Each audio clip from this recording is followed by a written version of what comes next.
I'm devoting prefrontal or any brain circuitry to people's perception of me, I'm going to be off my game. I'm not performing it nearly as well as I could. It's all about resource allocation. I've talked about this acetylcholine-based circuit, like it's like a spotlight. It can be diffuse. It can be very concentrated.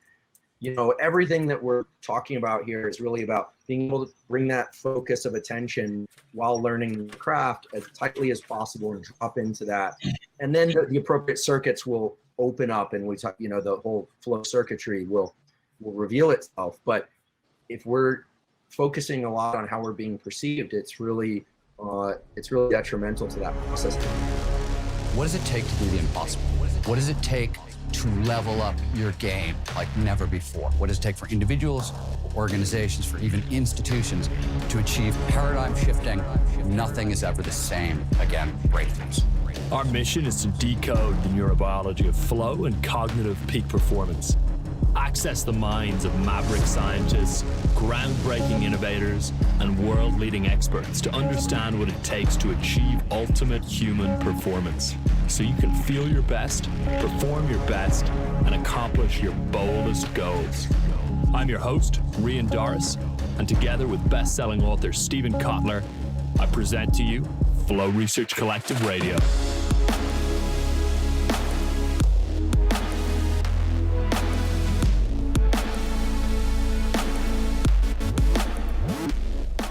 First question, Brett, I want to throw to you and ask you a little bit about what it was like transitioning from the NFL and an environment like that.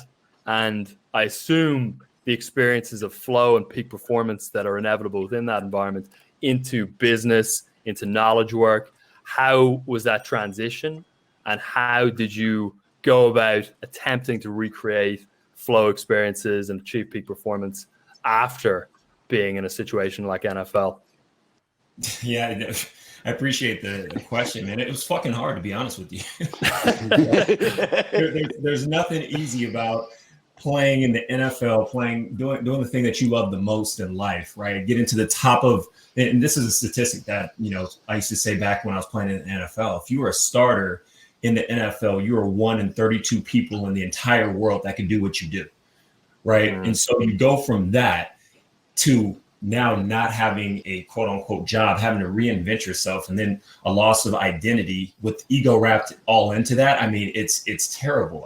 It's absolutely terrible, to be completely honest with you. But, having that mentality of the never die attitude, hey, I got to go through whatever it takes, because that's exactly how I got into the NFL. That was really the mark in terms of how I started to transition. And so I was working on some business endeavors while I was playing. And so I kind of went down that path because that was my initial interest, and that was kind of my proximity, right? Proximity's power. So the transition was difficult, but when you look at peak performance and you look at flow, the biggest challenge, I think, for me of getting back into flow was losing the ego. And I know when we talk about flow, Stephen, you talk about it all the time, but when ego is involved, it's extremely difficult to get into flow. So overcoming that and finding a new identity to who it was that I was one of the main conduits to how I started to gain, I would say, higher levels of flow, coupled with understanding the dynamics of what flow even is, right? When you come out of football, you're used to just playing, you're used to practicing, you're used to doing all those great things that give you the high flow activities, but you don't necessarily understand it. And so starting to understand what peak performance really was also, something that helped get me to the next level. Yeah, it's one of the things we talk about a lot, that, understanding flow science and the underlying mechanisms allows you to decouple the experience from the activity, such as obviously, playing football and then being able to get into that same experience or state in other activities. What helped unravel or loosen that identity and switch into becoming a peak performer in a different domain? It really started with a standard and I would say understanding that it's okay to be a beast off the field in whatever it is that you're doing. I think a lot of times we get stuck into playing at the level that we think is normal in our industry, and then we realize that there's that 1% that excels and crushes it against pretty much all odds. And so how do you get around those people more often? what are the tools and the mindset that these type of people have. And so for me, it was really about surrounding myself with top performers again, and then understanding, doing my own personal development, personal research on, in terms of myself.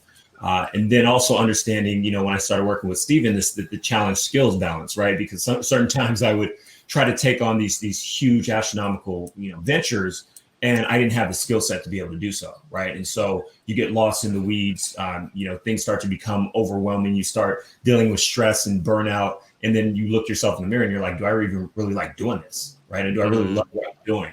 And so really aligning myself, and I know we talk about the habit of ferocity a lot, right? But aligning yourself with what really drives you and motivates you to actually, create impact in this world is really the main thing that's allowed me to kind of get back on this path. We know flow shows up way more if you have mastery, craft mastery, skill mastery, right? All that stuff. I also think, though I haven't seen research on this, maybe Andrew can comment. I think it is a lot easier to dial down ego when you actually have mastery than it is when you're trying to get somewhere. You sort of need the ego out front to sort of drive you there, right? Because you're not quite there. You're trying to fake your way there. And I find when you're in that situation, so I often wonder when we talk about the needing mastery for flow, if some of it is just literally like the confidence that dials back the ego and gets the prefrontal cortex out of the way. No, you're exactly right. It's the fake it till you make it syndrome, right? It's the affirmations, I'm a billionaire, I'm a billionaire, I'm a billionaire. And then you look in the mirror in your web, studio, and you're like, no, this isn't adding up, right? And so there needs to be some correlation of reality to where something is actually tangible, that it's real, that you can actually believe it's happening, right? And so that was a big thing for me, getting out of my own way, getting the ego out of the way, and just getting into the actual activity is difficult. But reorganizing my day, understanding, when you can access flow, when are the better times to access flow, has really kind of taken my productivity over the last, call it 6 months, specifically during COVID, to the next level. That's interesting, bro. The voodoo works. I like when the voodoo works. One of our t-shirts. Andrew, I want to just ask you generally about this phenomenon. I know, Andrew, you're friends with lots of athletes, and you're in these worlds and within peak performance. Do you see this phenomenon a lot, where you take an elite performer from one field and they are able to transition to another field and completely crush it and dominate in that field? And kind of what is underlying that, do you think?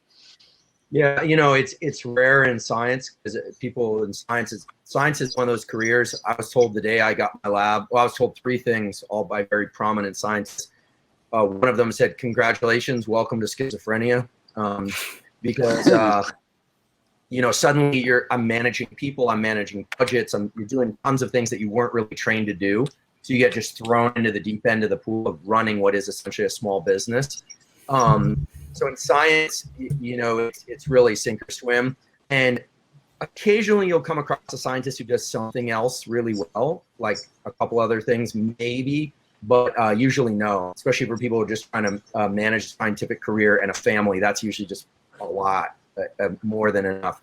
People that have changed careers, what you find, I think, is that they're very good at observing, and they are comfortable going slow at first. So they might have that ferocious tone underneath the surface, right, that Brett was talking about, but they're very observant. And I think learning to be an observer of your field, whatever field that is, and really learning the culture is essential. Whether or not you agree with the culture or not, all cultures and career cultures have issues. Just really being a good observer, because they're going to be a certain set of basic skills you need to learn, but you got to throw yourself in. And without going into a lot of detail about it, when I was a kid, I got very involved in skateboard culture. I was always listening and watching for how was it done? I wasn't trying to mimic it, but I just what is the industry like? What are the dynamics of the amateurs and pros? When I got into science, I always looked at people who were one step ahead of where I wanted to be. And was sort of like, as an assistant professor, I always tried to behave a little bit like a tenured professor. As a tenured professor, I'm trying to behave a little bit like somebody who's been in the field for 10 more years than I have, while still taking care of the duties you need to do. So you should always be looking up a couple rungs while also focusing on the rungs you're trying to climb on the ladder, because you don't want to ever land in a culture you don't understand. And so the best way to do this, to make it practical, is to ask a lot of questions. And you don't want to be careerist. I think the people that are really good at moving from one career to another, they don't have this careerist, what I like to pick on the pre-meds. No pre-med mentality. Pre-med mentality means I don't care what the answer is, just tell me what I need to know so I can move forward and just get the A in whatever field, like so I can just perform well. You want to have a very curious, thoughtful nature about the field you're in. Learn everything you can about the field you're in, but that doesn't mean you have to do everything. So last example would be like right now, Stephen was teasing me, I'm not completing, but I'm working on a book. I'm learning about the publishing world, right? I'm learning about who does what. Stephen will tell you, I'll call him sometimes. I just want to learn, just inform me about the world I'm in.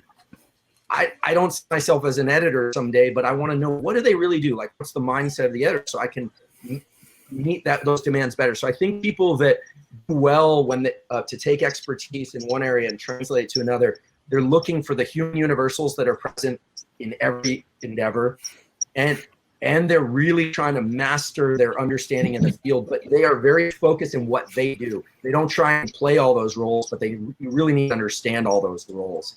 And so be a student and really fall in love with being a student of your craft.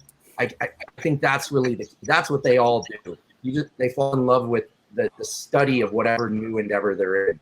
And it's a lot of fun that way too, because you only have to do a few things, but you really need to learn the context that you are in. That's my observation, and that's what I've tried to do. Andrew, along those lines, in The Art of Impossible, which comes out next January, there's a section where I examine what I've been loosely calling long haul creativity. Basically, people who have had lifelong creative careers, which is very difficult because style keeps changing. Everything keeps changing. If you look at even just studies of literature styles last 10 to 20 years. So I learned to write in a style as an author in the 1990s that doesn't exist anymore. I couldn't, if I wrote a book in the same style that as I wrote my first novel, nobody would read it now because it's changed so much. And I think, to your point, one of the things when you interview lots of people who have had really long careers, one of the things you hear a lot is sort of the same thing. Understand that you're playing a game inside a culture, and you don't have to like the game. You don't even have to play the game, but you have to know the game exists and sort of know what the rule books are. I always say the best example for me in writing, I think one of the biggest breaks forward I had as a journalist was when I realized that I wasn't being hired to write the best Stephen Kotler story I could possibly write. I was being hired to make my editor's job easier. And my editor was being hired to make his editor's job easier. And so they wanted a story that totally fit in the magazine form. They didn't want a fancy Stephen thing. They wanted something that was Wired magazine. So they would be happy and the editor-in-chief would be happy. And it was a culture thing. And once I figured out what my role was, I could really meet it. But until you figure that stuff out, I'm sure the NFL was the same way, and business is definitely that way. Mm-hmm. Yeah. One thing this is not advice from me. This was advice that was given to me by my postdoctoral advisor, who was extremely keen on everything going on around him and really knew how to navigate those waters. He said, anytime you meet somebody, you have to ask yourself, would I have been friends with them in high school? And because if the answer to that is yes, you probably can collaborate and work together. And if the answer is no, you probably need to learn how to work together with a little more distance. And that's actually been a good heuristic for me, like a good little shortcut. Like when I meet someone, I was like, would we have been friends in high school? Like, absolutely. Okay, that's somebody. Now I understand why we're working together. Andrew, we would have gotten arrested in high school. Exactly. Yeah, you two would have been up to no good. Well, no, not friends. Back to graffiti. Not friends by circumstance, but friends like, is there a resonance? And because you need other people, you really can't go through it alone. You can learn a lot more about your field through the observations of 5 or 10 people that you really trust, and you're all sharing information. And this isn't about being sneaky. This is about just like, this is the world you're in. Who are the good guys? Who are the bad guys and gals? Like, how are you going to navigate these waters? Because you're not going to change the culture of the field while you're coming up, but you can once you're far along. Well, Andrew, one of the things you mentioned that I think is great there is the idea of the kind of underlying universal skills or transferable skills. And Brett, I'm curious as to which of those sort of underlying traits or attributes or skills or whatever you want to call them you developed within NFL and then brought over and presumably still have with you now. Maybe the habit of ferocity is one of them that you mentioned. Yeah, no, the habit of ferocity was definitely a huge skill that I developed. I remember when I first went through 0 to dangerous, and I started to unlock what really, motivated me, because, specifically coming from the NFL, I think the first thing that we all think about, or anybody who's coming from a high paying career, is like, how can I maintain this circumstance? How can I maintain this lifestyle? And for me, that was really the kind of the main goal when I left the NFL was, how do I maintain my life? And so I started doing things based on monetary, outcomes. And so that kind of led me down this path of business, but doing things that I wasn't necessarily as passionate about when playing football, right? And it wasn't until I started to look inwardly, which was, going through my passions, understanding what drives me internally, not externally, to where I started to understand that it was the people that I was working with and the team that I was associated with that was what made me excited and happy about playing football. It wasn't necessarily, we love the big hits. We love, crushing a guy, getting up and listening to the crowd yell, but it was the relationships in the locker room. It was the relationships on the practice field. It was, laughing at the dumb things that Bill Belichick would say in some of the meetings, right? Which is what made the game of football so fun, right? It was those relationships. And so going into, where I'm at now, I understand that, it's the relationships with guys like yourself that are really the fruit of our labor. It's, if we were doing this thing by ourselves, it'd be extremely boring. I tell you one thing, I wouldn't be any smarter than I was playing football, right? And so we need this community, which is what Andrew's saying, of individuals, smart individuals with an interesting perspective to be able to grow on and build on those ideas. That makes total sense. The money piece is interesting in terms of what you mentioned earlier around ego. And Andrew, I was curious as to whether you could kind of break down or tussle apart two different sort of forms of ego there. One is, I think, the kind of identity or, overarching view of oneself. Antonio Damasio sort of refers to that as the autobiographical self. And then one is the actual loss of the sense of self, let's say within a flow state. And I think that they are somewhat distinct from one another. You're right. They're probably two very separate brain circuits, one for the actual activity that you're expected to do and that you're compensated for, and that the career metrics that you're going to be measured against, are there's your craft, and then there's the way that you're viewed for how well or how poorly you perform that craft. And so I think it really speaks to the key importance of being able, this is the ego, dismantling the ego, or temporary dismantling the ego that Brett's referring to. You have to be able to set aside people's perceptions of you and focus on learning your craft, right? Really focusing on the process. A good friend of mine, Pat Dossett, talks about, crawl, walk, run as the key to essentially all progress, all craft. You have to think crawl, walk, run. And he and I like to talk about sometimes, there is no trampoline to the top floor. You have to put that in, and you have to be comfortable doing that. Now, that beginner's mind is great to talk about. It's a whole nother thing if you're looking at it as you're doing it through the lens of how am I being perceived. And one thing that's been useful for me is to really be explicit about the fact that I don't know certain things of course, it's every stage, and then you learn and then you know. So my graduate advisor was very sage. She taught me the key importance of being able to say out loud to people, I don't know. Like, I would ask her a question about science and she'd say, I don't know. And I'm thinking, you're my mentor. You're supposed to know everything. And she'd say, I don't know. But pretty soon I realized she knew a lot of other things. and she had an amazing ability to find knowledge and was a great resource for herself and for others. So I think you have to separate the craft from your perception of how people perceive you. It's actually called theory of mind. Simon Baron-Cohen, Sacha Baron Cohen's brother, incidentally, Borat's brother, talked about the theory of mind, which is my perception of how you perceive me. It's a very human, very complex operation. You have to put aside your theory of mind to drop into your craft. And the irony is that, and the beauty of it really is that people's perception of you is going to be in direct relationship to how well you can set aside their perception of you, right? This is means I have to think, I have to set aside what people are thinking and just focus on the crawl, walk, run, the craft. You have to learn your craft. And if you're craft focused, there's a brilliance to that over time and you improve. Rand, I want to go back to something Rand said that was in his question. He was talking a little bit about the difference between the sense of self that we lose in flow when the dorsolateral prefrontal cortex dials down, probably a bunch of other things happening, but this is just Charles Lim's research, versus the theory of mind self. Those are totally different circuits, correct? Totally different.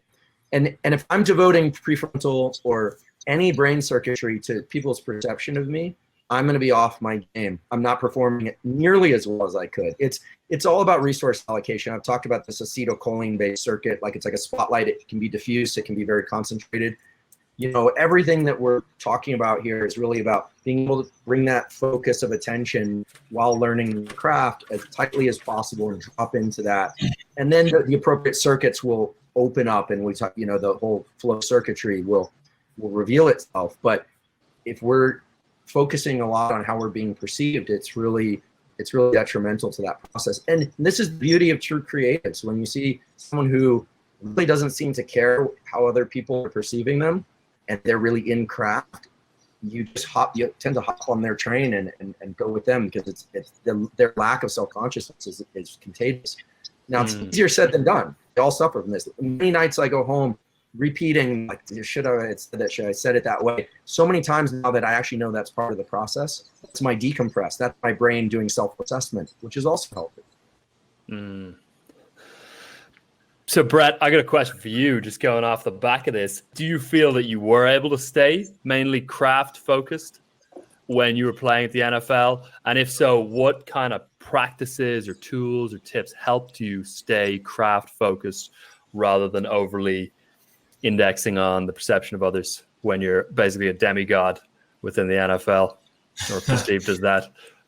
Yeah, you want to think you are, but you get there and you realize that you're replaceable very quickly. And so you start to understand that, you know, my last practice, my last game is only, you know, a reflection of how good I was. And so you start to fixate on maintaining this level of peak performance day in and day out. I remember when I was, you know, when I first got into the league and I was playing on the Patriots, and it'd be like a Tuesday or off day, and I come into the facility to, you know, get some ice and stim and, you know, just take care of my body. And I would see players in the dome, and coaches actually running these players through drills as if they were going to sign them, right? And so every week in the NFL, they're bringing players in to see if they can outperform players that are already there. And so it's this constant shuffling of peak performance, right? And it's like you being, you know, in your field, and every single week you have, you know, your employer brings somebody in to see if they can replace you based on abilities, right? It's absolutely terrible. And so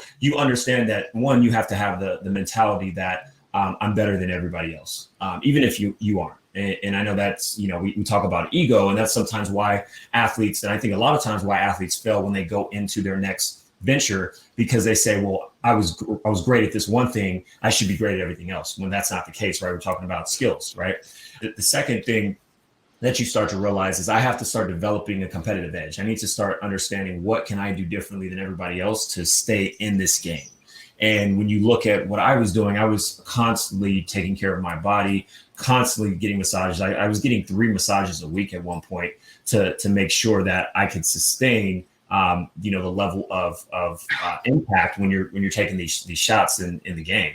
And so you quickly realize that it's all about, everything is about how good you are every single day you show up. And it's not about necessarily getting, 2 or 3 or 4% better. It's about getting, a 1/10% better, or 1/5% better, right? Because you understand that there's nothing that you can do outside of control everything that you can control.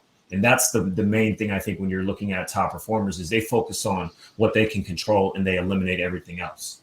Kind of bring it just down to the small window of. I can't control whether coach decides to put this guy in instead of me. That has nothing to do with me, right? For instance, I'll give you a perfect example. When I was on the Jets my last year, they drafted a guy in the second round. I don't know what his signing bonus was. It was probably $500,000 or somewhere upwards of that, right? They put him in, even though he would mess up day in and day out. They would consistently put him in because they wanted him to play, because they had already paid for this guy to play. And so if I sit there and worry about, hey, they keep putting this guy in, I'm better than him. I know I'm better than him, but I'm not getting the playing time. Now it's almost like you self-sabotage yourself, right? Because you get this dialogue in your head of, hey, am I good enough? Hey, why am I not getting a chance? And so it becomes, oh, woe is me, instead of focusing on what you can control, which is the rep when you get in the practice and in the game. So the risk of replacement caused a lack of being craft focused in a certain sense, which can then actually make itself a self-fulfilling prophecy. Obviously, it sounds like. Exactly. That's super interesting. Any comments on that, Andrew? I got a question for you, if not. But yeah, couple things. I mean, I think that's great. I'm taking mental notes here as Brett's talking. I think science is weird in that it's sort of like pinball. You never really win. You're just trying to keep going. There's no end goal. You eventually retire. I learned a long time ago that no grant money, no science, no nothing. It doesn't matter if you have tenure or anything. A lot of people don't realize this. So it's a pretty brutal career. The funding lines they never change. They never get much better, and they're only the top 25-30% of grants are going to go through. And so what you realize pretty quickly is that you're always on the chopping block. Maybe not to the same extent that Brett was talking about. It's on a longer time cycle. But the way to deal with this, I think there are two things. One is people have been asking a lot in the questions about how do you develop that focus. And one thing that I've been talking about a lot lately, and I think still works, is I've been training for years, is you can use your visual focus to guide your cognitive focus. And so how do you do this? Well, when I was a student, I would just sit there, and my so-called meditation was, how long can I maintain a fixed gaze, allowing blinking on a crosshatch across the room? Where's my break point? And trying to extend that a few minutes each day. I mean, the brain follows visual focus because those two things in front of your face your eyes are actually two pieces of brain. They're not connected to your brain. They're actual brain sticking outside your skull, and they guide through these structures called the frontal eye fields, the rest of your focus circuitry. And it translates. So if you can maintain focus for X number of minutes, that's how long you can maintain cognitive focus. And it's okay if your mind flickers on and off. Have a training. If you're really interested in building these skills up, have a program for this. Now, if you're very excited about something or interested in it, you're naturally going to engage these frontal eye fields and the associated circuitry. So you don't have to do that, right? But that's the difference of caring or not caring. But we all know that in any career, there are going to be a lot of things that are not valuable, or we think aren't valuable to us. We're going to be expected to listen and learn and pay attention. So you can build up your duration of focus.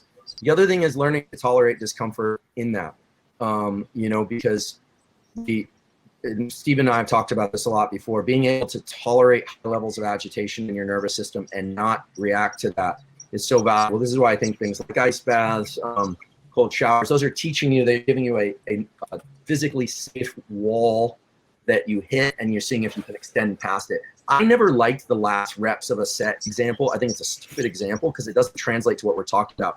When I'm lifting a weight or something, I'm like real exertion and like really trying to hammer it out. That is not what it's like to try and endure something that's uncomfortable. It's a different kind of pain because it's more of like maximum force exerted. This is more about learning to be still in the face of agitation and internal stress. The thing I think that's going to translate best, being able to stay situationally aware, stay awake. And that's about learning to be calm within the adrenaline response. And that's a gate to a lot of powerful things. I agree with everything you just said. What I was wondering is, do you think learning to tolerate internal agitation is something that was especially hard for you? Meaning, like, when I think about personally, when I want to train that same sort of like the getting comfortable with uncomfortable, I usually do something like I'll put on a weight vest and hike uphill.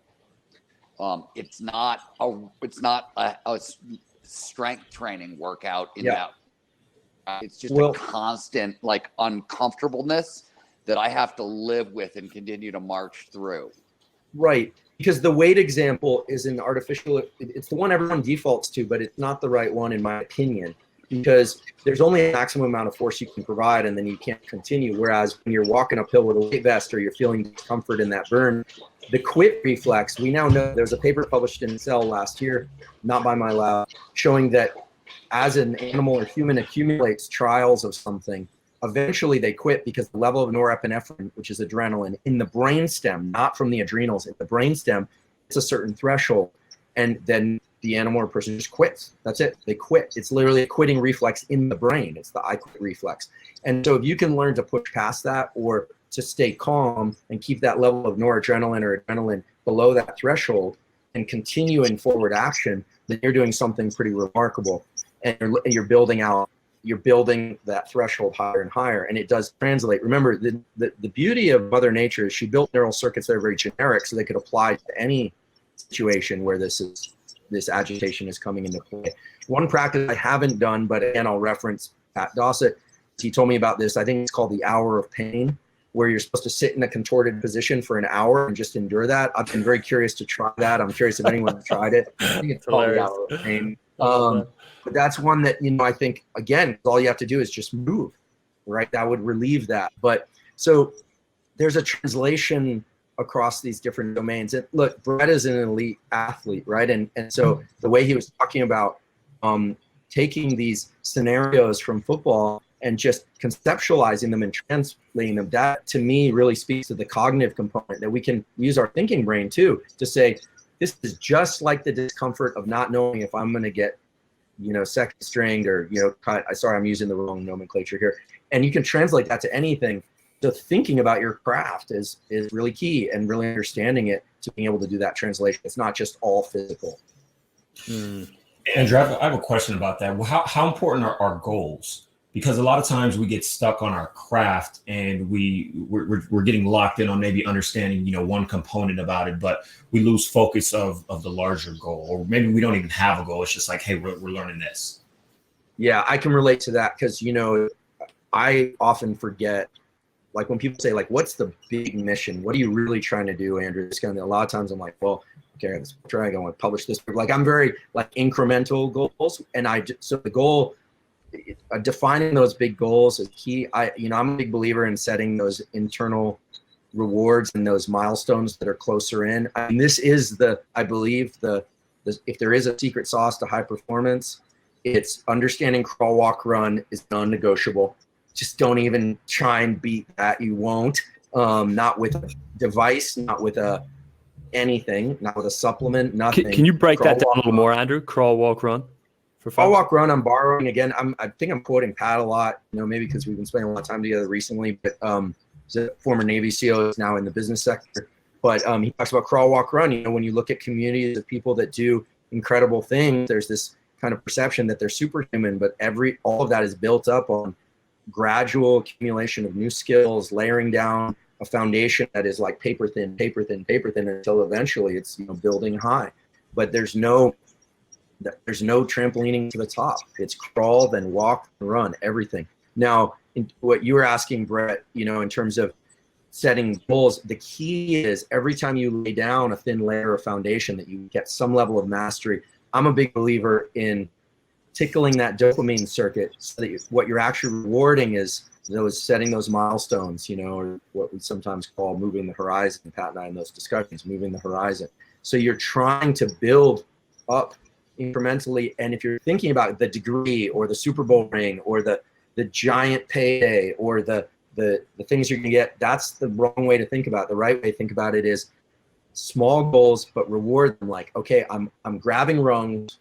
As long as I'm grabbing rungs, metaphorically speaking, grabbing rungs and looking up and keeping going, rewarding the grab and pull process. That's growth mindset. That's Carol Dweck's growth mindset. So Yeah. internal rewards and learning how to tap into that is key, because those internal rewards allow you to push back on the noradrenergic system. You get more juice. You literally get more energy by telling yourself, I may not be at the ultimate goal, but I'm doing the right things. That's huge. That's huge, because, you know, come week 8 in the middle of the NFL season, you're beat up. You know, your muscles aren't firing like they used to. Legs are heavy, and so you need something to pull you through that when you still got another half of the season left. I love that. And football is a beautiful example. I never played football, but you know, just that you have to get to first down. Like, you know, touchdowns can be made through like beautiful long distance passes, but they can, or runs down the field, but they can also just, you see this when a team just decides, you know, we're just going to chop our way down the field. And those first downs are those dopamine hits that reset you, right? So that's a very concrete, there's literally a line, and they bring a flag and they're like, there it is, and they post it. That's the same process. If ever there was a kind of translating of what we're talking about here to the real world, like you want to imagine first downs and they reset you. They're not just first downs. Like the reason I love that, you know, the football example is because first down resets a set of energy. But think about it, you're exerting energy over and over. It should be decremental. When you get a first down, it's like it becomes a little bit sawtooth, right? So it's like exertion. First down, you got a little bit more in you. First down, and my proof that it has to be neurochemical is you look at the team that wins the Super Bowl or any game.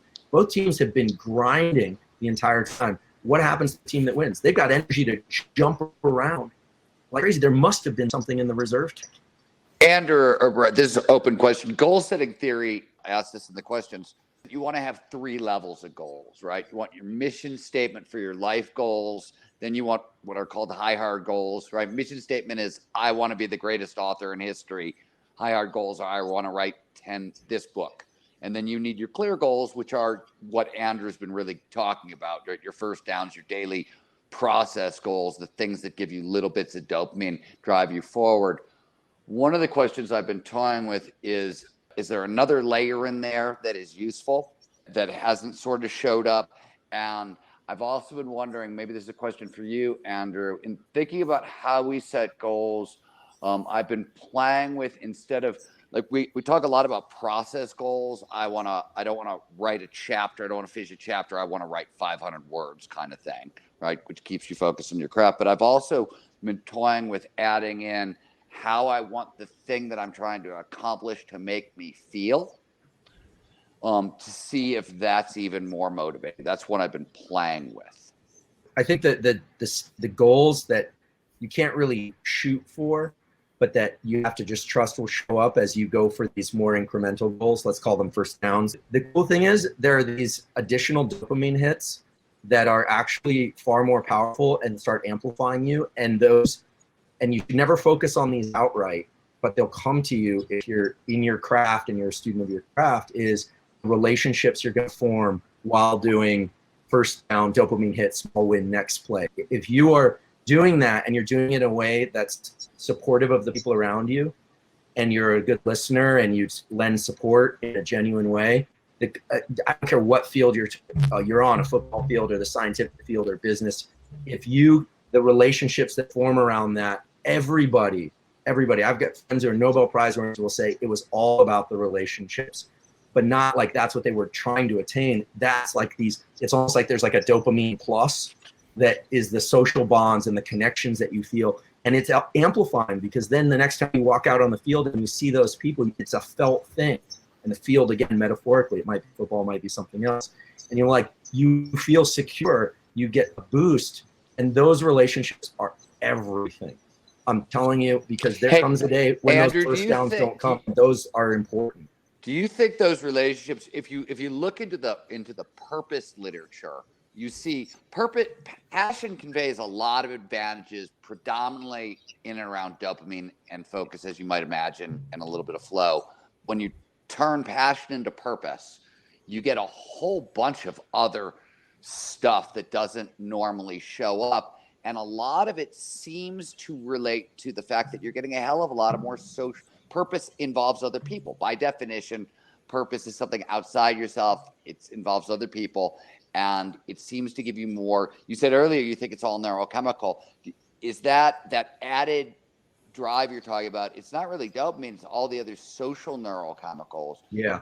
And Yeah, I mean, there's that, oxytocin, serotonin, right? That's what we're talking about there. yeah. And without going too long, Mother Nature has that second set of reward systems that are more about us feeling really safe. Dopamine is not about feeling safe. Dopamine is about getting the thing that's outside you. It's about the first down and you're not there. It's about extending your arms and extending your efforts and your mind to things that are outside you. The serotonin oxytocin system is the one that's kicked in after a good meal, social connection, but they toggle back and forth, those two reward systems. And when you feel secure, I mean, there is nothing. I didn't play many team sports growing up, skateboarding, but like there's nothing for me. It was like I'd roll out to this where you see people and like you're like, yes, you feel safe. And yeah, Brett's nodding because there's nothing like that. I can only imagine what it's like in a team sport. It's that we're powerful because we're safe, and now we can we can make ourselves vulnerable. We can actually physically vulnerable, mentally vulnerable, emotionally vulnerable. And so, but you can't go out and try and form those relationships and just be like, let's be safe, then let's go crawl, walk, run. You get there by doing, right? It's always by doing and being aware and being a good listener. And people poison the waters by being too focused on first downs and not hearing the noise around them and, come to them. So this is kind of neuroscience metaphor for a number of things that have been said many times before, but this is why having an awareness of where you fit into the world that you're in and the landscape. But yeah, you got to be able to focus, dilate. Brad, you want to speak to that for a sec? Yeah, no, as Andrew is talking, I'm thinking about the process of before. I mean, everybody sees that's outside of the team. They see the game, right? They see, first game of the season all the way till 16 games in, Super Bowl, playoffs, and then Super Bowl if you make it. But they don't see training camp. And as Andrew's talking about, team in the relationships, I think about those times in training camp where you're doing 2-a-days. They don't have them anymore. But when I was playing, we were doing 2-a-days, and then we'd have 1-a-days. We'd go back to 2-a-day practices. And during that time, it's the relationships that drive you, because if you're just doing it for yourself, whether it's your family that's behind you, that's pushing you, your mom or dad, or your children that you have, you're doing it for some type of relationship. A lot of times you're building these bonds during training camp. And that's really why finding your identity in training camp is so important for a team. I know coaches talk about it a lot, and the NFL is like, we need to find our identity. And that's why practicing and deliberate practice is so important during those critical stages of developing a team, particularly when you have a new team or a new head coach, or for instance, like Tom Brady's on the Buccaneers this year. It's critical to be able to build and develop those fundamental relationships and culture in that organization. So that was kind of where my mind was going as you were talking, Andrew. Yeah. And I wish I had played football, because I feel like I've been always chosen these very individual paths.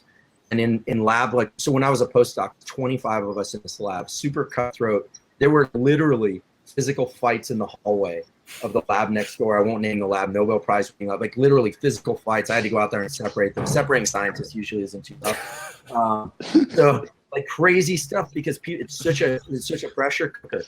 And what you start to realize is that there are going to be people that are they love to spread toxic stress about hierarchy. They'll be like, did you hear this? And there's always the negative voices. If that becomes the dominant culture, it can really be terrible. I'll be honest, I was so individual that I used to make these crazy statements. Like, people would say to me, you need to slow down. You're going to burn out. And I'd be like, you don't even have a fire to go out. Like I was pretty aggro back then.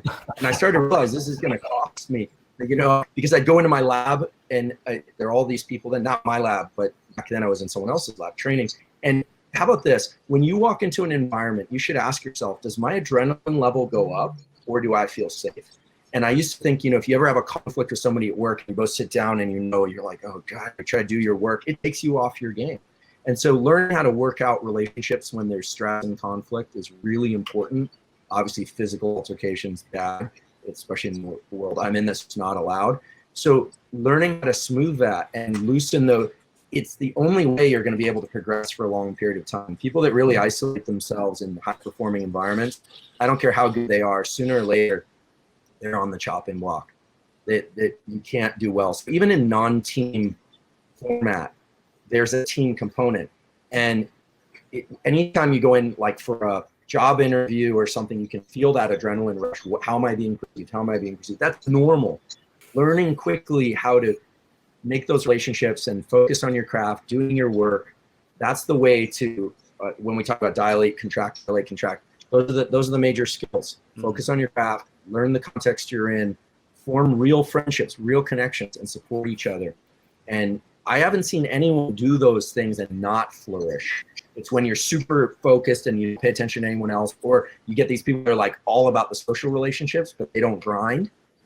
Well, then you can't really, they don't go far because it's not a social circle, right? What was your best skate trick? I wasn't a very good skateboarder, but I'll tell you to this day that the best feeling in the world for me was rolling the skate park. I admit, before I put my helmet on, I don't like riding with a helmet. Never liked it. You should. Drop in and just catch like a really nice frontside grind on concrete coping is the best feeling in the world. Everyone knows that. Everyone knows that. Best feeling in the world. Nice. I can remember those, but yeah, so that was it. No, I was not faded. Frontside nose grind? No, frontside back truck grind on concrete coping. Can't believe we're talking about it. Nice, I love it. I used to be a skater, believe it or not. So I was a rollerblader and then I was a skater. So, I was rocking DCs and Vans before it was cool for black guys to wear that kind of stuff, right? So I'm right there with you, Andrew. You can't wear a helmet and be a real skater. That doesn't work. I know, but kids, wear your helmet. But that's still a great feeling. I miss it quite a lot. There's nothing quite like it. It's a beautiful sport, but I think there, the social structure was a big part of it for me. I needed a home and a community, and that was my home and my community. Science eventually became my home and community. That's one of the scary things, Brad, I'm curious, like that team thing, I'm so envious of that. People who are in the military, people who played team sports, that group, when you went out into the world afterward, what did that feel like to, that everyone didn't have a jersey and like, what's that like, that transition? Yeah, it's difficult. You're just trying to navigate and understand the dynamic of the world, because for most of us, we've always been kind of taken care of. Athletes are kind of the prima donnas. So, you have a schedule when you go to college, all your classes, you get to choose classes before guys like you would choose your classes. So I don't think we had any guys that were, studying neuroscience at UCLA, but, we were kind of put ahead of everyone else. And so when you're put ahead of everyone else your entire life, and then the world kind of says, hey, we don't want you anymore. It's a rude awakening to reality. And so you have to take a step back and really say, like, well, why am I here? Is it really about me, or is it about other people? And, I say this a lot, and I really came to this realization a few years back, but it's not about me. It's not about us, right? It's about everyone else out there making an impact. And when you're on that team, a lot of times, especially in the NFL, it's ego. Right, you got this guy who's a star, especially playing on some of the bigger teams like the Patriots. Tom Brady, Randy Moss, Julian Edelman. You have huge stars, Rob Gronkowski, and sometimes you get overshadowed by them. And every day it's a reminder, because right after practice they let the media in, and so the media runs into the locker room. You're barely in a towel yet. You got the media right behind you, sitting next to the locker next to you, interviewing one of the bigger players. And so it's almost this ego punch if you're not that guy. Specifically if you like attention, like myself, and I don't know where I get that from, but I've always liked attention, right? And so you have to start asking yourself, is it about me or is it about the team? And that's really where you see the teams flourish, and that's why the Patriots have done so well over the last decade. Because when you get on the Patriots, three things. That you have to be a team player. You have to do your job at the highest capacity, or you won't be there. And you have to keep everything internally inside the team, or you also won't be there. There's this big thing about talking about what goes on inside the team with people externally, so media, people on other teams, so on and so forth. So you kind of have that culture built into the system when you get there. And so it's just trying to navigate throughout that culture as you're there and perform at the highest level. Brett, now that you've been, I don't know how many years you've been kind of studying and learning about peak performance, what are some of the main things you would go back and tell your former self when still playing now that and that you wish you'd known back then? Yeah, that I have a lot, but I think it all centers around focus. focus and keep the main thing the main thing. I know, you get a lot of money at 23, and the stars are all shining and everything looks like a diamond, and so you want to do everything that you really didn't have the time to, and sometimes you tend to neglect that main thing. And so when I look at my career and I look at what I had done, it's like, hey, if you had just focused a little bit more, if you had eliminated some of these distractions and made sure you took care of the on the field activities, you may still be playing, because there's still some guys that I play with that are still in the NFL, right? And you have injuries and things of that nature come into play. But I think there's a certain energy, and Andrew was talking about this, about getting small first downs. If you continue consistently to get these small first downs, throughout your life and throughout your career, it builds momentum in your life. And when you can't get that momentum, I was hurt. I was injured 3 years in a row on the Patriots. So first year I tore my groin at the end of the season. Next year, come back, I tear my pectoral muscle. First practice of the season, out for the year. And then third season, I come back and I tear my groin, right? And I look at everything I was doing in between there, and there wasn't a consistent focus of, hey, I'm going to become the best NFL safety as humanly possible. And so the main thing in anything, and I think Andrew can attest to this outside of several other things, is focus. My younger brother's 20. He's 21 now. He's a professional rugby player here in Ireland. And so I'm curious, from that perspective, what were the main distractions? What are the things you would have blocked out that would have helped you enhance focus and keep the main thing?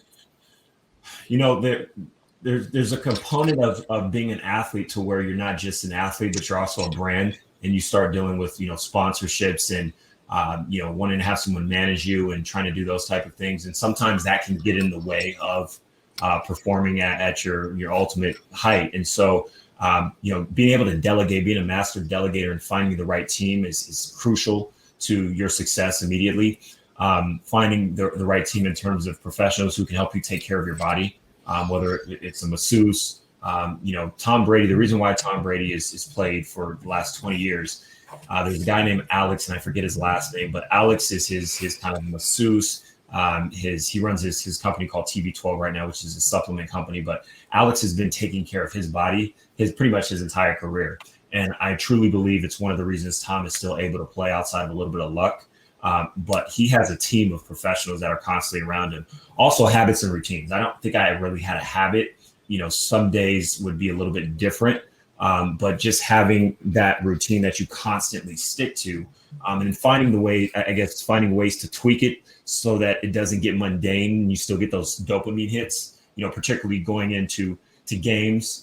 You need a certain level of energy to be able to perform. So there's a few routines that I may have shifted and changed, particularly centered around, exertion and things outside of football. That I would take back, but really just building a routine and a habit and constantly having a feedback loop. I don't think I had a feedback loop.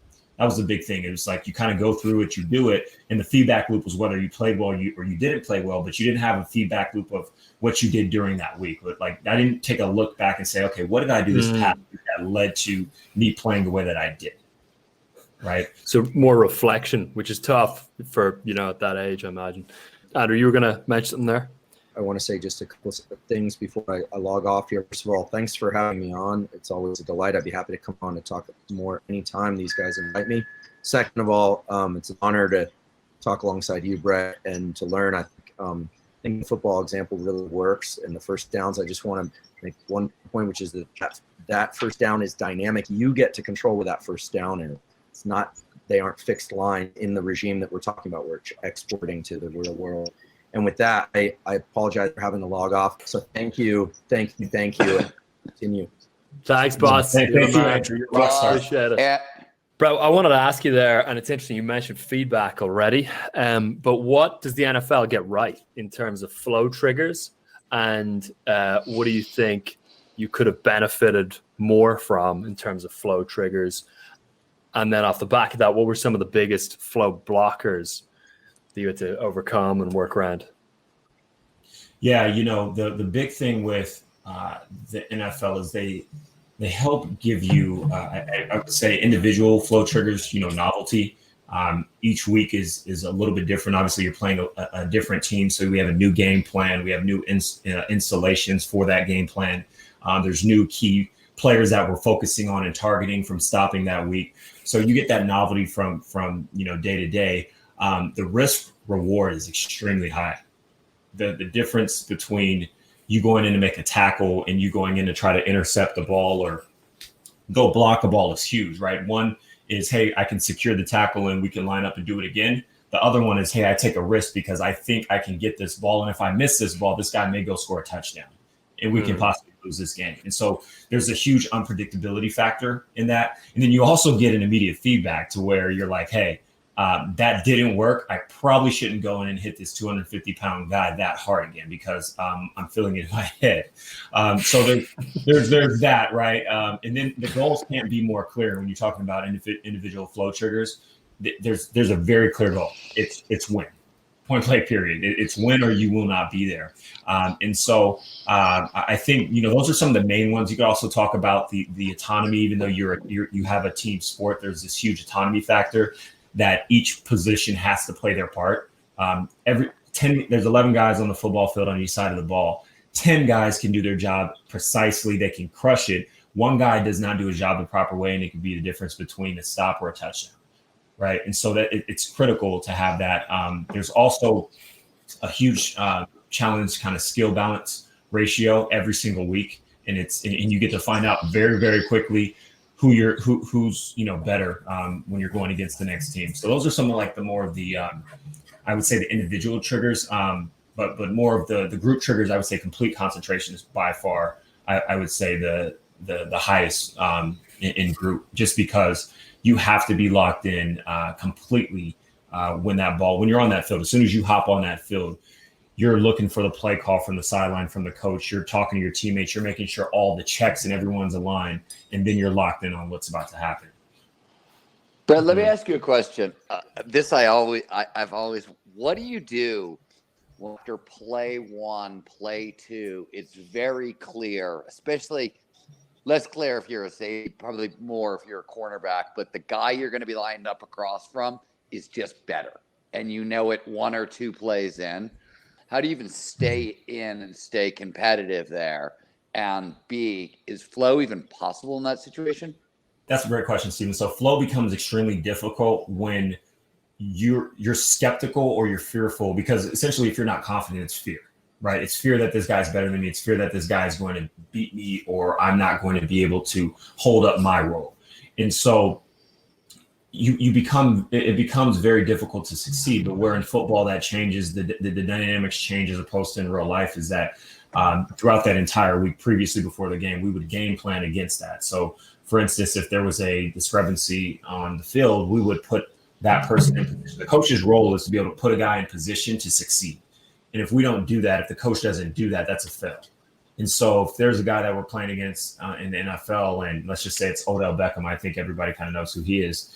That guy you don't want to leave alone on a one-on-one matchup, because he'll take advantage of that every single time. And so we would game plan around that to give that guy support, which is, sharing in some of that risk. Right now there's two guys on there. If he scores a touchdown, well, there's a problem now because we planned for it. To answer your question, Stephen, it becomes physically impossible to succeed if you play fearful. And that's my personal journey. Every time I play fearful, I either missed a tackle, I lost, I overthought the situation, and that would in turn result in some type of negative performance, right? Every time I came in confident, even though I wasn't sure if I was better than that other person, I would come in confident. And I think that is kind of the main metric of first is preparation, then it's confidence, right? Because you can't be confident if you're not prepared, right? If you didn't do the homework and you come into the game, you're going to be you're not going to be confident just because you didn't do the work. Fear. I mean, fast twitch muscle response slows down. Sure. Right? We become stiffer. You lose flexibility. And by the way, the same thing is mirrored on the cognitive side, right? When you're afraid, right? You, instead of fast twitch muscle response, you get tight feedback loops and an inability, but essentially the mind gets gripped one way or another, and it has a huge impact on our physicality. Right. And then it's interesting, by the way, that there's a way that the system is designed to share blame in that situation. it's the coach's fault, that which is a helpful mitigation there. And a lot of times the coaches don't want to take the blame, but it's like, well, why would you leave this guy? We know he's not better than him. Why would we leave him one-on-one, right? Or it can be a situation where there's a play called and the coaches just happen to not make the best play call, or maybe the other team made a better play call, and then we get exposed, right? There's a mismatch clearly, and then we get exposed. And so it's just kind of this weird feedback loop of, and I wanted to ask you this, or I guess I wanted to make this statement more or less, is that the feedback loop in the NFL is a touchdown, right? Or a missed play or a missed opportunity. But as that game goes on and there's more and more mishaps, the fear, I guess that gap of fear increases, right? Because now you have to go back on the field and do it all over again. It's first, second, third, and fourth quarter, right? So if I've been getting crushed the first quarter, getting crushed the second quarter, I got to go back now and do it all over again, right? And so you got to find a break. You got to try to find a play where you make a play to start rebuilding that confidence. And that's why it's about those small first downs. It's about building that momentum. It also, in a lot of athletic situations, you have to dial down the challenge level, right? You cannot do that in a football game exactly, but like what if you're really, really gripped, skiing is a really good example. If you're having if you're trying to find flow and you've been chasing it on, pushing it, and you're not getting there, back the fuck up, go to like intermediate stuff and dominate, right? Like calm down, go do something. And you can't do that in a game situation, and you often can't do that in real life situations. Action sports sort of affords that for you a little bit because you can choose your terrain. Obviously, surfing, the terrain is dictated for you, but you can choose. That as a skater, you can choose where to go. You don't have that as much in team sports, though you can't game plan for it. Right, you're right, and you can't game plan for that in business either, right? There becomes this difficulty when hiring the right talent, because the last thing you want to do, I think the average hire, if to hire someone in any organization is about $4,000, whether they succeed or they don't. And it's how do you find, the right talent, and how do you put them in the right situation? Because do you hire for talent, or do you hire for people and then train the people as you get, they get on board? And I think there's circumstances for both, but I think you need to understand what kind of business you're running to do that. I think that's true. I think that's smart.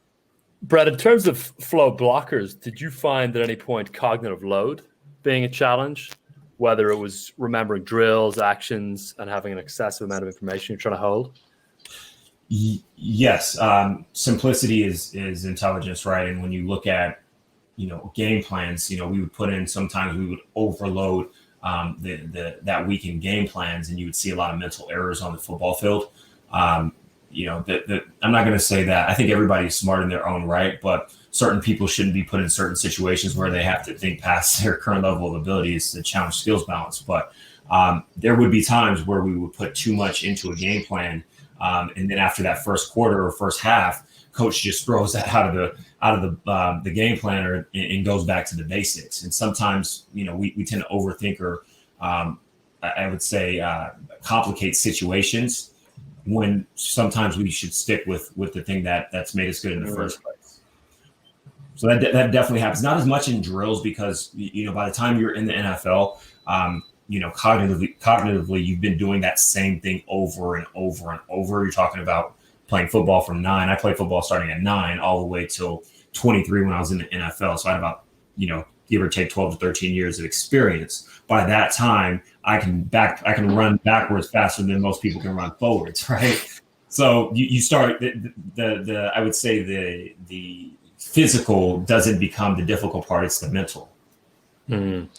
Brett, did you notice the ability, because football, probably more than other sports for all the reasons you just talked about, game planning requires you to onboard a lot of knowledge every week, a lot of information. It's bounded. Sure. It's inside the discipline, but it's a lot of new information. When you left the NFL and moved into business, did that rapid onboarding of information translate, or was it a football specific thing? No, it was definitely a football specific thing. I had to pretty much learn how to be a nerd, because playing football, it became easy to me. It was like a game, which I think everything we can kind of turn into a game, but it was very X's and O's. It was very, visually based, where, business isn't necessarily visual as much as it is understanding concepts and understanding how to apply and how to communicate properly. There were a lot of nuances that correlated, but there were definitely a new underlying fundamental layer of knowledge that I had to understand. And so it did become difficult at certain times. Obviously there's no math in football. Obviously we can count, 10 or 20 or 30 yards. There's yard markers on the field, but, we're not doing, quick ratios and looking at operations management and things of that nature. So it did become a bit overwhelming, and I had to go back to the drawing board and say, okay, Brett, what new skill sets do you need to learn? Right. I hired a memory coach. I went back to school. I got into a ton of courses. And so I had to rebuild that acumen, which I was training something more physically based previously, to now something more that's pretty much all mental based, and definitely some physiology into it as well.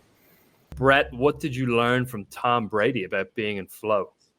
Ooh, kindness. It's funny because you look at somebody who performs like him and he's at a high level, and you look at like an Elon Musk or Steve Jobs, and you don't really see kindness when you talk to them. They're nice people, right? But you've heard some stories, and when I was on the Patriots, the one thing I would say about Tom is he was the kindest person. Even though he was performing at an extremely high level, he led with kindness with everything that he did. He made sure he knew your name. Didn't matter what were you first or second or third string? When I first came in, I was only playing special teams. I wasn't even a starter. I was like third string, and he knew my name. He'd walk by me and say, hey, Brett, how's it going? Right. And so, kindness and humility, I think, goes a long way, especially when you're leading a community, when you're leading, I know Stephen hates the C word, when you're leading a team or an organization. The next thing I would say is his hunger, right? When I look at the top people that have been in my industry, and when I look at some of the people that I, currently around, they're hungrier than anybody else around them. And a lot of times it's because they want to prove people wrong.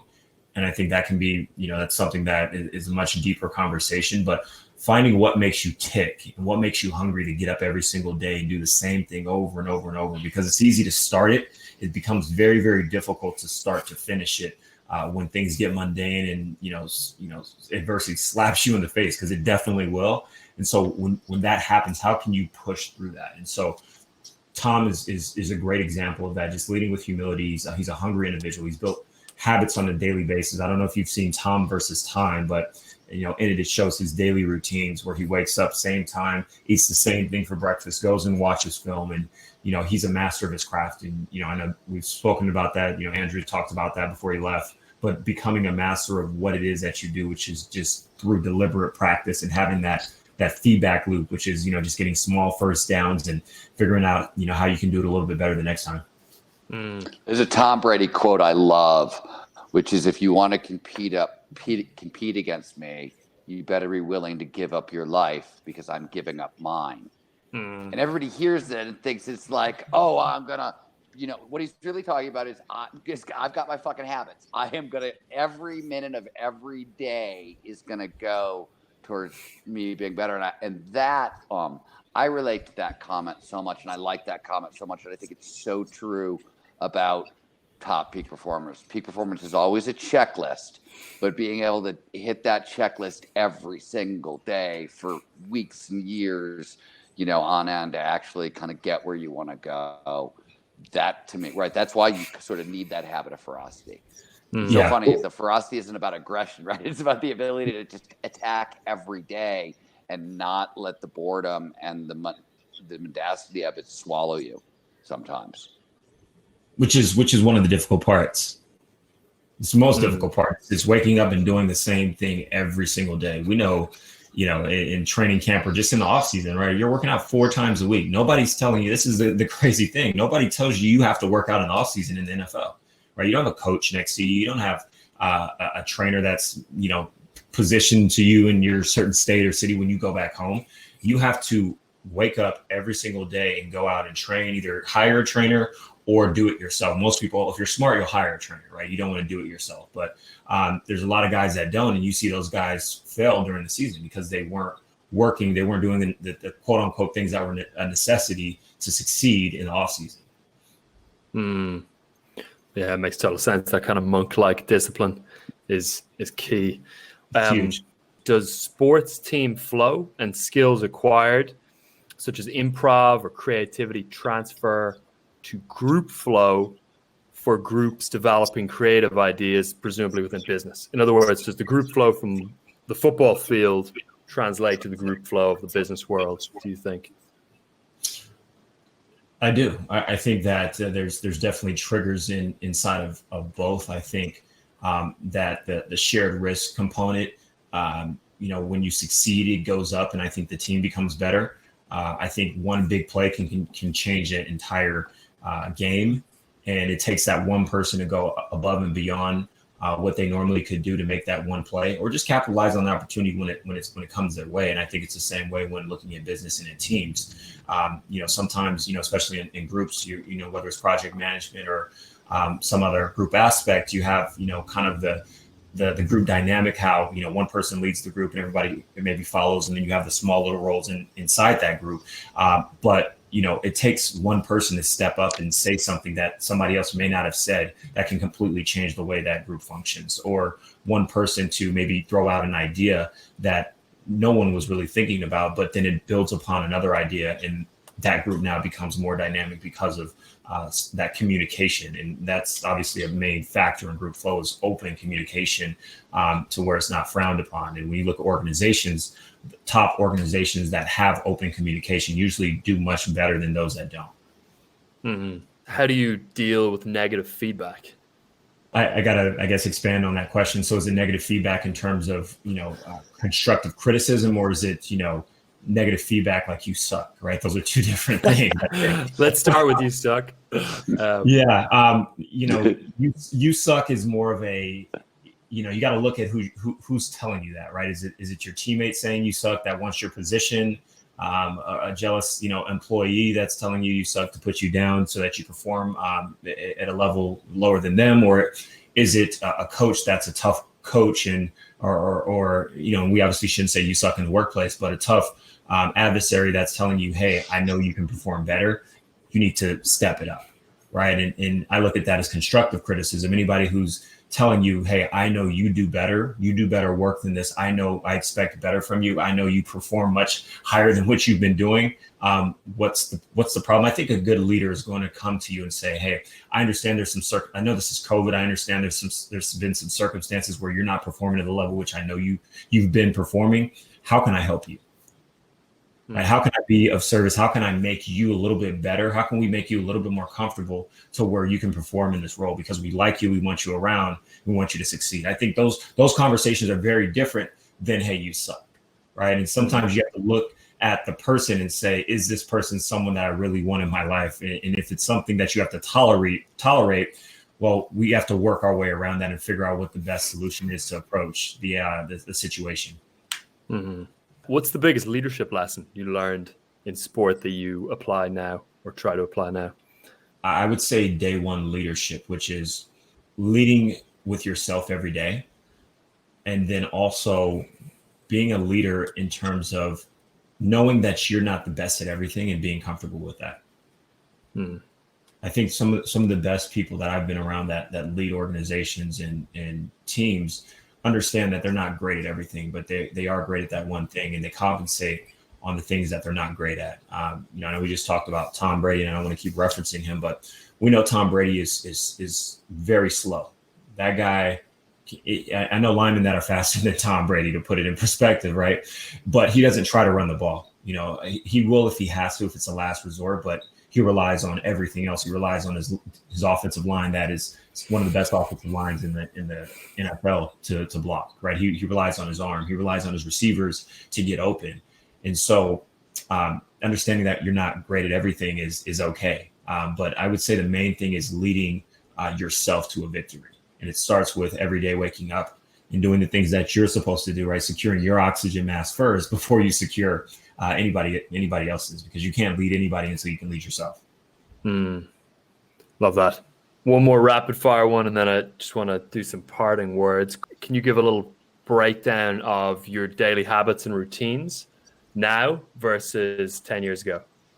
Or let's say when you're, right in the bang, smack in the middle of, things NFL wise. Sure. Well, it's obviously very different. I would say maybe looking at some of the things that are the same, because back then you're an elite athlete. Now I don't have to be, I don't have to tackle 250-pound guys anymore. I may punch a guy here and there when he's not doing what he's supposed to, but but no, I'm kidding. But I would say that the big thing is still the training aspect. I think a lot of times when I first got out of the NFL, I was like, I don't need to work out. I don't need to train. I can just wake up and go do what I need to do, and I don't have to go to the gym, right? That was for football, right? And I started to realize, I was like, I would get burned out. I'd get tired. I wouldn't have as much energy as I once did. And I started working out. I started going back to the gym. I started lifting weights, and it actually helped me. It made me more hungry. It gave me more creativity. Mm-hmm. It gave me more energy. And so once you start doing one small thing, then you start doing the next. And I started eating a little bit differently. Stopped drinking as much. Stopped all the, the happy hours. You go out, instead of having 2 or 3 drinks, you have 1, right? And so I would say one of the bigger things is the time I wake up, right? The time I try to get my diligent work done, which is, I learned this from you guys, waking up right when you wake up, you go into work. Right. So, I know Steven, as soon as he gets up, everything's dark, computer's on, and he's typing away. I kind of took that from Steven. And so right when I wake up, I wake up, I get water, and I go right to my desk and I start working from about 5 to 7. And, since I've been doing that, I've been getting more work done this year, especially during COVID, I think, than ever before. Let me ask you a question, Brett, about that.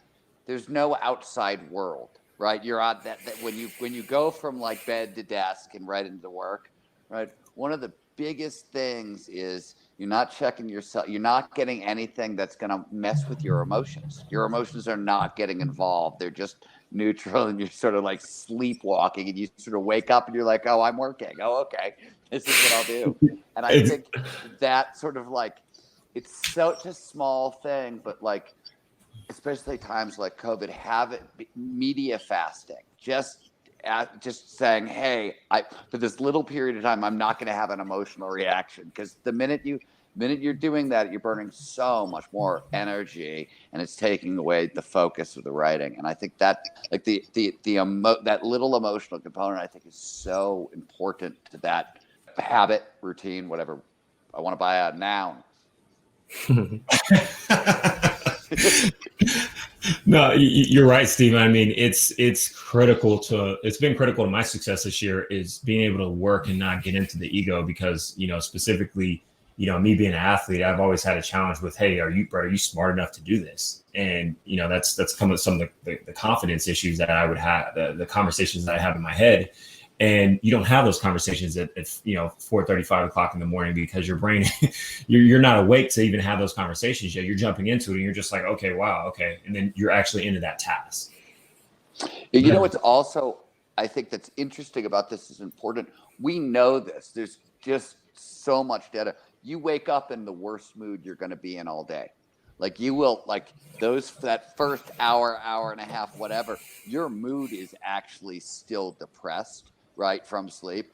And so you can't, like, it's going to feel crappy no matter, you know what I mean? Like if you actually bother to tune in, you're going to feel worse than you will the rest of the day. And if you couple that with outside things that are ping-ponging your emotions, it's very easy to start a slide that I don't think it's easy to back out of.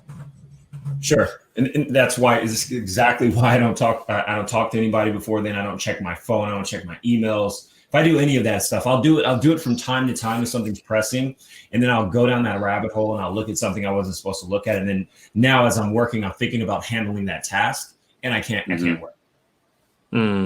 That's huge.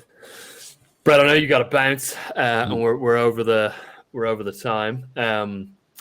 But just wanted to ask whether you've got any parting sentiments for the Flow Research Collective NOT community. team, collective? not community, right? I just want to thank you guys for this platform. I think everything that you're doing is much needed, particularly during this time. And the world needs to understand how to leverage their biology, right? And I know Stephen taught me this, at Zero to Dangerous, but there's only 3 things that you can hack in your life. It's your mind, it's your body, and your craft. And anything else is irrelevant, right? And so just understanding the things that you need to focus on and the things that you can create in this life are really abundance, but it comes down to those 3 main elements and amongst several other things. But I just want to thank you guys for what you've done, advancing, the study of flow, the study of peak performance, bringing a collective of just top-notch individuals together to create an impact. I mean, this thing is so special, and I just want to thank you guys for having me. Where can folks find you and learn more? Sure. Before you jump. Sure. Yeah. So you can go to my website. It's just Brett Lockett, Brett with 1 T, Lockett with 2.com. And then you can find me on all the social channels, LinkedIn, Brett Lockett, and Twitter, or excuse me, Instagram at Brett_Lockett. Yeah. Thanks so much for coming on. We'll definitely do this again. Absolutely, Ryan. Thank you guys. Thank you, Stephen. Always good seeing you. Great to see you. See you, brother. All right. All the best. Talk soon. Bye-bye. If what you've heard on Flow Research Collective Radio has been helpful, please consider doing us a solid and leaving us a review on Apple Podcasts, Spotify, or wherever you are listening to this. Reviews help us connect to a wider audience so we can get these peak performance principles out to more people.